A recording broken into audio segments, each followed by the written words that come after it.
وعلى آله وصحبه أجمعين أما بعد. To all respected and my dear friends, today I want to talk about something very important in our lives. We all need a guide, someone to show us the right way to live. To be good people for us, that Prophet guide is Prophet Muhammad sallallahu alaihi wasallam.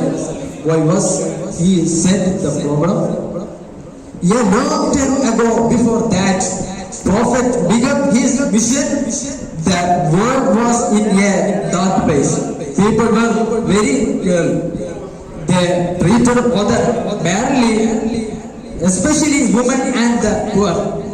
They cared more about money and power than about being kind. Allah said that people were lost, they needed someone to show